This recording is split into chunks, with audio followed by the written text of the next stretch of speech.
కూర్చోండి, అందరు కూర్చోండి. క్వశ్చన్ నెంబర్ 14061 టీజీ భరత్ గారు, ప్లీజ్ ప్లీజ్.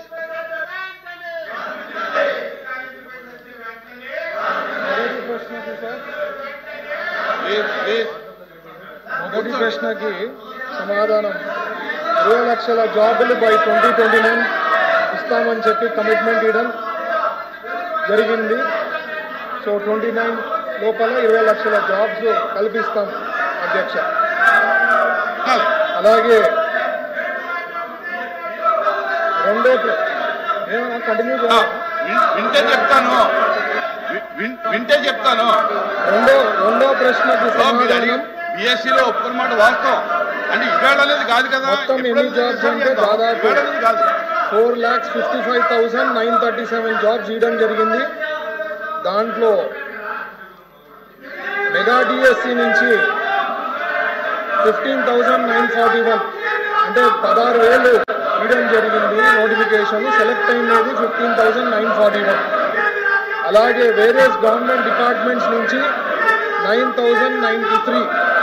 దాంట్లో రెగ్యులర్ ఎంప్లాయ్మెంట్ 4,179, కాంట్రాక్ట్ ఏమో 2,046, అవుట్ సోర్సింగ్ వచ్చి 2,868. వేరియస్ డిపార్ట్మెంట్స్ నుంచి అంటే దాదాపు 3,48,000 ఎంప్లాయ్మెంట్ రావడం జరిగింది మన గవర్నమెంట్ వచ్చిన తర్వాత.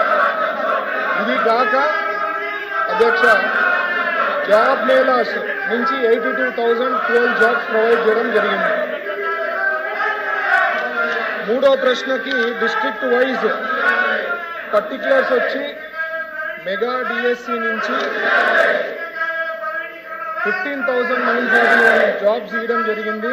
దాంట్లో అనంతపురం వచ్చి 755, చిత్తూరు వచ్చి 1408, ఈస్ట్ గోదావరి 1349, గుంటూరు 1140, కడప 680, కృష్ణా 1203, కర్నూలు 2,590, నెల్లూరు 657, ప్రకాశం 661, శ్రీకాకుళం 535, విశాఖపట్నం 1134, విజయనగరం 578, వెస్ట్ గోదావరి 1,063.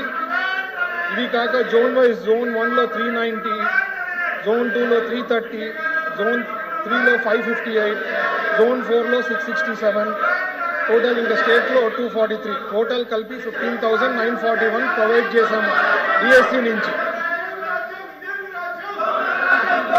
అలాగే ఈ 3,48,000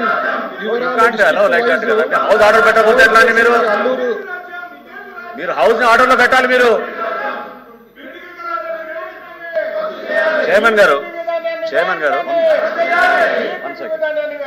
గారు సభని ఆర్డర్ పెట్టే ప్రయత్నం మీరు చేస్తున్నప్పుడు సభ్యులు చాలా ఖచ్చితంగా నియమ నిబంధనల ప్రకారం మనం ఏ విధంగా పనిచేసుకుంటామో తెలియాలి అధ్యక్ష. Please subscribe to Leo news for more videos.